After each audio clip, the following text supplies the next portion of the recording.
Ni furaha iliyoje kwangu msikilizaji kuweza kukutana nawe tena katika habari za asubuhi ya leo, ikiwa ni siku ya Alhamisi ya tariki 18 Juni mwaka 2026. Hizi hapa habari zetu za asubuhi ya leo kutoka kwenye uwanja wa mapambano, hususan mashariki mwake Kivu ya Kusini na Kivu Kaskazini, lakini pia huko Ituri ambako mapigano yanaendelea kati ya makundi mbalimbali ya waasi ikijumuisha wanajeshi wa nchi ya Jamhuri ya Demokrasia ya Kongo FARDC pamoja na makundi ya kizalendo. Usikose kusubscribe channel yetu msikilizaji, ikiwa ndo mara yako ya kwanza kuungana nasi, lakini pia usikose kucomment, kushare na kulike ili uwe wa kwanza kupata habari zetu pale ambapo tutakapozirusha angani. Utatupata vyema kwenye mitandao ya kijamii kama Facebook, YouTube pamoja na mitandao mingine. Ukiandika Kwetu News 24 utakuwa umeungana nasi moja kwa moja. Tuanzie huko Minembwe ambako jeshi la FARDC pamoja na wanajeshi wa kizalendo wanaendelea kupambana vikali dhidi ya makundi ya waasi mkiwemo M23 pamoja na jeshi kutoka huko Rwanda RDF na washirika wake Twirwaneho, Red Tabara pamoja na Gumino. Jeshi la Jamhuri ya Kidemokrasia ya Kongo FARDC limetangaza kurejesha udhibiti wa maeneo kadhaa ya kimkakati yakiwemo Kitavi, Irundu kwenye takriban kilomita 4 na Madegu Center baada ya mashambulizi ya kujibu dhidi ya vikundi vya waasi vinavyodaiwa kuunga mkono Rwanda ikiwemo M23, Twirwaneho pamoja na Red Tabara. Kwa mujibu wa jeshi, mafanikio hayo yanawezesha kusogea karibu zaidi ya Minembwe ili kuwasaidia wananchi wanaokabiliwa na hali mbaya ya usalama. FARDC pia imedai kuwa ndege zisizokuwa na rubani kutoka Rwanda zimeshambulia hospitali kuu ya Minembwe na makazi ya raia na kusababisha uharibifu mkubwa wa mali. Wakati huo huo, operesheni za kijeshi zinaendelea kwa lengo la kurejesha udhibiti wa uwanja wa ndege wa Minembwe Centre, eneo la Kiziba. Uwanja wa ndege ambao unaendelea kuwapandisha mabega waasi wa AFC M23 pamoja na jeshi la Rwanda ambao wanautumia mara kwa mara ili kuweza kupata misaada kutoka huko nchini Rwanda. Wakazi wa Madegu wanaendelea kuomba msaada wa haraka kutoka kwa serikali, wakieleza kuwa wanakabiliwa na vitendo vya vurugu ya kulengwa na ukosefu mkubwa wa usalama. Kupitia kwa kamanda wa operesheni Sokola ya pili Kivu ya Kusini, Kanali Apoko Bangala Michel, FARDC imeahidi kuendelea na operesheni zake hadi mamlaka ya serikali irejeshwe katika eneo la Minembwe na usalama wa raia uweze kukamilishwa. Jeshi hilo pia limezitaka jumuiya ya kimataifa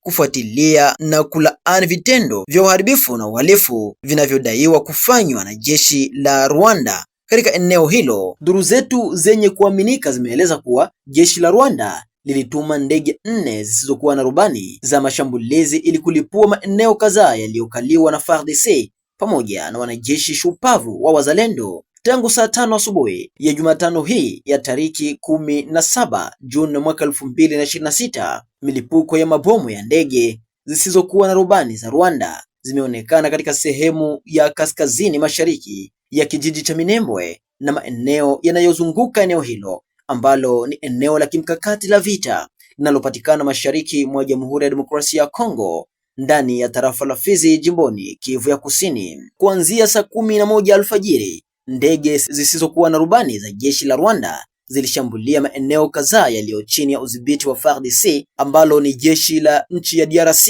ikiwa ni pamoja na kijiji cha Kitavi, Ilundu, makazi ya Chifu Bikino Mitabu, kanisa la Selpa Ijafi, Kakenge na eneo linalozunguka kitovu cha Minembwe hasa kando ya mto Minembwe. Kwa sasa ndege zisizokuwa na rubani bado zinazunguka eneo hilo kushambulia maeneo hayo yenye watu wengi zaidi yaliyotekwa tena na FARDC hivi karibuni. Raia wanakimbilia msituni ili kuepuka mabomu. Raia wa eneo hilo pamoja na mashirika mbalimbali ya kiraia yanatoa wito kwa FARDC kufanya kila linalowezekana kuhakikisha ulinzi wa jamii zinazoishi ndani na karibu ya Minembwe ambazo sasa zimefichuliwa na kutumika kama ngao zao za kibinadamu katika mzozo huu unaoendelea mashariki mwa Jamhuri ya Demokrasia ya Kongo. Haya yanajiri wakati kiongozi wa shirika la kiraia eneo la Minembwe, Mufashi Santos, akitoa wito kwa makundi yote yenye kushikilia silaha eneo hilo, hususan yale yanayotumika bega kwa bega na M23 kuweza kuondoka mara moja ili kutohatarisha raia ambao wanabaki kwenye eneo la Minembwe wakati jeshi la Rwanda linaposhambulia kwa njia ya ndege zisizokuwa na rubani ama drone. Wakati tukipeperusha taarifa hizi, msikilizaji na mtazamaji wa Kwetu News 24, tumepokea mwito kupitia njia ya simu. Mkurugenzi wa chama cha Kizalendo PDC anayepatikana maeneo ya Kashasha anathibitisha wito wake kwa raia wote pamoja na vijana wenye nguvu kujiunga na jeshi la taifa FARDC pamoja na wazalendo wengine ili kurejesha usalama ndani ya mashariki mwa Jamhuri ya Kidemokrasia ya Kongo. Mie mwenye kuongea hapa ni Maitre Papi Carlos, president national wa CPDC nye kuongozwa na General Medi mwaxe operationnel ya Lulenge bare Minembwe. Hizi siku zote kule kunaendelea mapambano, inaona wa vijana wako determine, wako wanatafuta kujipenyeza juu ya kutafuta direction vers kilume, wa vijana wako determine ya kubare hizi zote processes zenye enemy hapa nataka kuitilize mwa ile tere. Kwa sasa unapatikana sehemu gani mzee?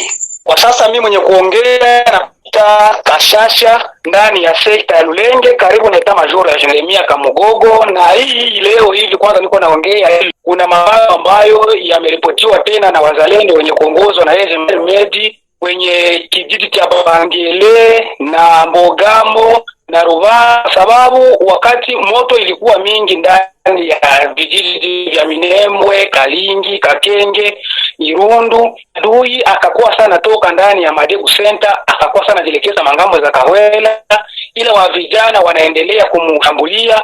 Lengo ni kulibere kila kijiji chote ambacho enemy anadhibiti. Minembwe kwa sasa hatujaingia, ila tuko na expect kama tutaingia. Tuna dhibiti vijiji ambavyo vikiwa karibu na Minembwe, Kalingi, Irundu, Kawela na wengine mavilaji zenye kuwa karibu na Minembwe Center, yani Madegu, ila Madegu hatujaingia.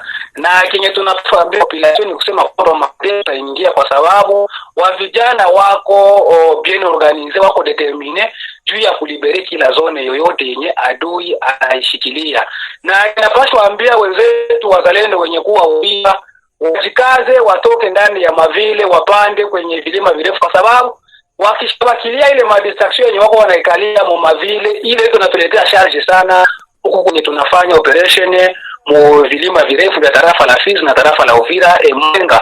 Na ndio maana tulikuwa tunapenda wenzetu wajikaze nao wafunge hii mamilima porque adui asikuwa kule kunyako anatoka Makaziba, Bukavu, Makatota akaforce mwenzake huko Minembwe.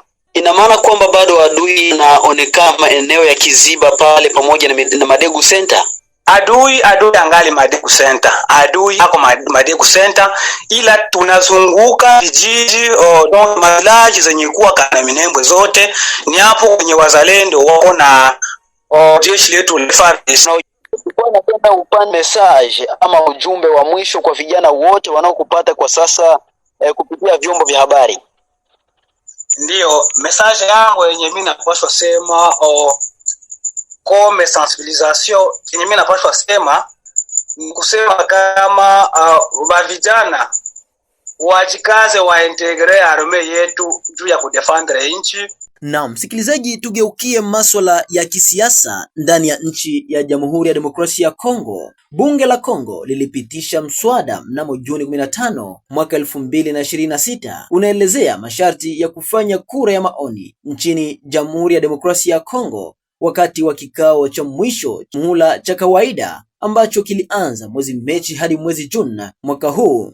Mswada huo ulipitishwa na bunge la taifa na baraza la Senate, utawasilishwa kwa mkuu wa nchi katika siku zijazo kwa ajili ya kuidhinishwa. Upinzani unamtuhumu Rais Felix Tshisekedi kwa kutaka kutumia mswada huo kupata muhula wa tatu. Hata hivyo, vikwazo vingi vinabaki kati ya kusainiwa kwa sheria na kufanyika kwa kura ya maoni. Rais wa Jamhuri ya Demokrasia ya Kongo ana tarehe ya mwisho ya kikatiba ya siku 15 kutangaza mswada huo au kurudisha bungeni kwa ajili ya majadiliano zaidi, kwa kuzingatia idadi kubwa ya waliounga mkono pendekezo hili kuyarudisha bungeni inaonekana kuwa jambo lisilowezekana, lakini chaguo linalowezekana ni kuidhinishwa haraka. Kambi ya rais itaweza kusema kwamba sheria iliyopitishwa katika idara yake ya 4 haizuiliwi na marekebisho ya katiba pekee na inashughulikia swala hilo kwa maisha ya taifa lake. Na msikilizaji na mtazamaji wa Kwetu News 24, mimi sina la ziada.